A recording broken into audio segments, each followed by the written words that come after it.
Hello students, let's learn definition of isotopes, isobar isotopes. 9th-10th में पढ़ चुके हैं. Important difference है.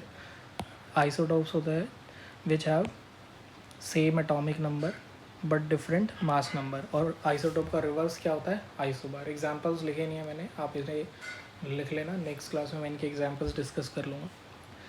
Isotones, those species which have same number of neutrons. So these are simple definition and you have to find out their examples. तो last class में Rutherford हो चुका था, आप ड्रॉबैक हो चुका था. Let's start with Bohr's postulate. किससे स्टार्ट करते हैं हम? बोहर्स पॉस्टुलेट से. Now Bohr is a student of Rutherford and उसने ऑलमोस्ट काफ़ी ड्रॉबैक्स फिनिश किए हैं. तो बोहर्स पॉस्टुलेट का जो फर्स्ट पॉइंट है, जो ये एग्जैक्टली रदरफोर्ड जैसा ही है कि atom is smallest particle. Atom is very smallest particle at center of which positively charged nucleus, जिसके सेंटर पे पॉजिटिवली चार्ज्ड न्यूक्लियस है और इलेक्ट्रॉन्स उसके अराउंड रिवॉल्व कर रहे हैं and electrons are revolving around it. Now next point हमें याद रखना है. सेकेंड, अगर हम बोल रहे हैं कि we have a positively charge nucleus and around which electrons are revolving और these electrons are revolving in a fixed orbit, और जो भी वो ऑर्बिट है उसे एक करेक्ट एनर्जी लेवल कहा गया. तो यू कैन से इन दैट केस पहले तो ये स्टेटमेंट लिखते हैं कि electrons are revolving in a fixed energy orbit. Revolving in a fix energy orbit. Learn कर लो कि आप इस एनर्जी ऑर्बिट को क्या बोलोगे. Fix energy orbit called as, इसको हम बोलेंगे subshell, sorry not subshell, is called as main shell. तो अगर हम कभी भी मेन शेल बोल रहे हैं तो ये वो एनर्जी ऑर्बिट है जिसमें इलेक्ट्रॉन्स क्या कर रहे हैं, घूम रहे हैं. और also called as energy levels. अब आपको डाउट आता है कि around positively charge nucleus lots of energy level, बहुत सारे एनर्जी लेवल है यहाँ पे, तो इलेक्ट्रॉन कौन से ऑर्बिट में घूमेगा. तो इलेक्ट्रॉन्स का रोटेशन उसी ऑर्बिट में पॉसिबल है जिसका मोमेंटम, एंगुलर मोमेंटम h/2π के मल्टीपल के इक्वल है. मींस अगर इलेक्ट्रॉन फर्स्ट ऑर्बिट में घूम रहा है तो इन दैट केस उसका ऑर्बिटल एंगुलर मोमेंटम होगा h/2π. अगर इलेक्ट्रॉन सेकेंड ऑर्बिट में घूम रहा है तो इन दैट केस उसका एंगुलर मोमेंटम होगा h/π. यू कैन से 2 टाइम्स ऑफ h/2π, तो h/π हो गया. अब electrons are revolving in a third orbit, तो you can say its angular momentum is 3h/2π. मतलब हमने इसको क्या कर दिया, तो एंगुलर मोमेंटम को डिसकॉन्टीन्यूअस कर दिया. तो डिसकॉन्टीन्यूअस को केमिस्ट्री में बोलते हैं क्वांटाइजेशन. क्वांटाइजेशन ऑफ, z भी लिख देते हैं sp, quantization of angular momentum. Angular momentum का डिसकॉन्टीन्यूअस करना. तो इसके अकॉर्डिंग ये स्टेटमेंट, ये this third postulate of Bohr's is very very important. तो क्वांटाइजेशन ऑफ एंगुलर मोमेंटम कह रहा है only those orbitals, those orbits. Till Bohr 2 dimensional orbit का कॉन्सेप्ट था, तो we will use word orbit. What are orbits? Orbits are disc या 2 dimensional plane in which electrons are revolving. Only those orbits are possible, only those orbits are possible whose angular momentum is, जिसका angular momentum क्या होगा, is integral multiple of, whose angular momentum is integral multiple of h/2π. Integral means integers.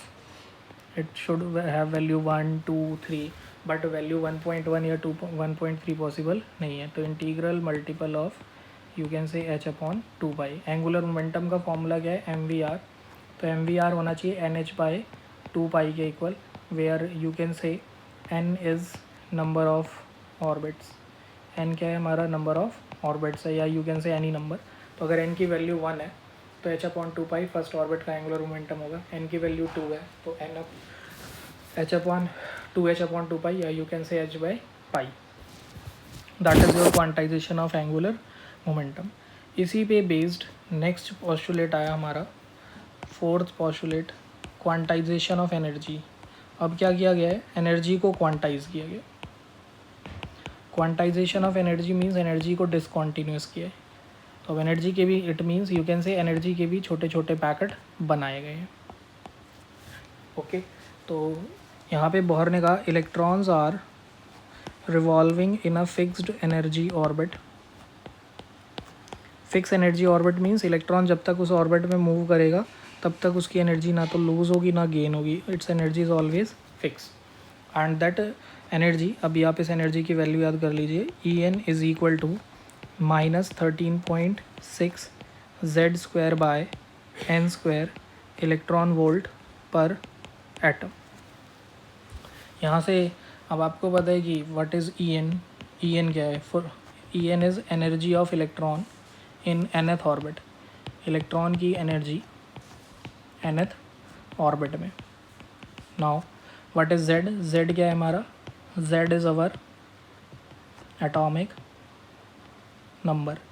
Now what is n, n is number of orbit, orbit का number है। और En की value different terms में हम ऐसे ही लिख सकते हैं। तो मैं आपको सजेस्ट करूँगा अभी से याद कर लीजिए, बाद में हम ये भी डिस्कस करेंगे कि हमने ये ड्राइव कैसे किया है। तो En कैन ऑल्सो भी written as -2.18 into 10⁻⁻18 Z²/n² joule per atom.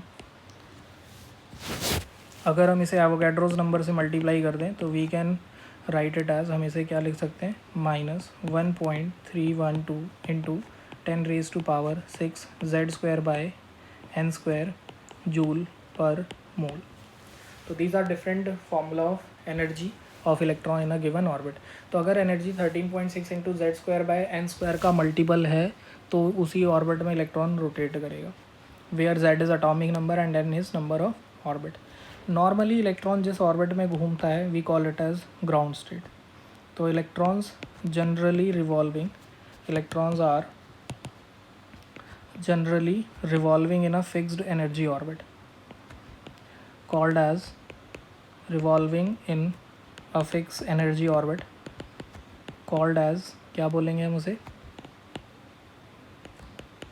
Ground state. तो याद रखिए कभी भी हम अगर बोल रहे हैं electron is in ground state तो जो उसका नॉर्मल होगा वो उसे हम ग्राउंड स्टेट कंसीडर करेंगे, ग्राउंड स्टेट और स्टेशनरी स्टेट। नाउ अब यहाँ पे हम आते हैं, जैसे एक क्वेश्चन है, हाइड्रोजन एटम की कॉन्फ़िगरेशन है 1s1। तो यू कैन से कि हाइड्रोजन के s सब शेल में या फर्स्ट ऑर्बिट के s सब शेल में एक इलेक्ट्रॉन है, या टिल योर 9th लेवल आपने कॉन्फ़िगरेशन ऐसे लिखा है, हाइड्रोजन इज़ 1 और हीलियम इज़ 2 लाइक दिस। तो इसका ये मतलब है कि हाइड्रोजन में इलेक्ट्रॉन फर्स्ट शेल में घूम रहा है, तो स्टेशनरी स्टेट हाइड्रोजन में क्या हो गया, के शेल। ऐसे हीलियम का स्टेशनरी स्टेट इलेक्ट्रॉन का क्या हो गया, के शेल। सेम वे अब अगर हम डिस्कस करते हैं सोडियम का एटॉमिक नंबर होता है 11। इसकी अगर हम कॉन्फ़िगरेशन लिखते हैं तो 2,8,1। तो we can say ground state configuration क्या है, तो हम बोलेंगे के शेल में 2 इलेक्ट्रॉन है, ग्राउंड स्टेट एम में 1 इलेक्ट्रॉन है। तो ग्राउंड स्टेट है कि नॉर्मल जो रोटेशन हो रहा है that is your ground state configuration और stationery state.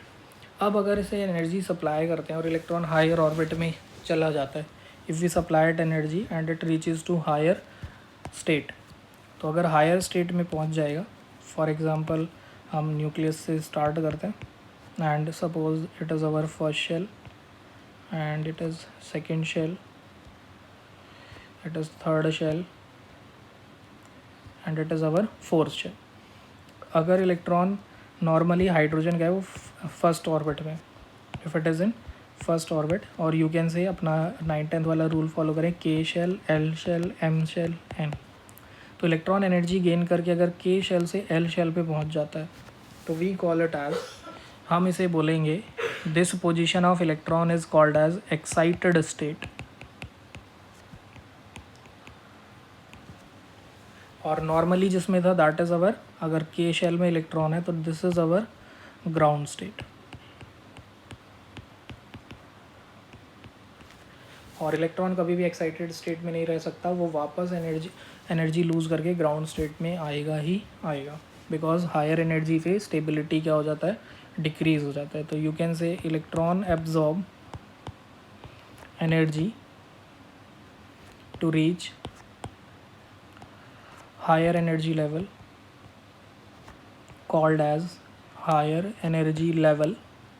called as excited state. Now next point, again we consider a same diagram.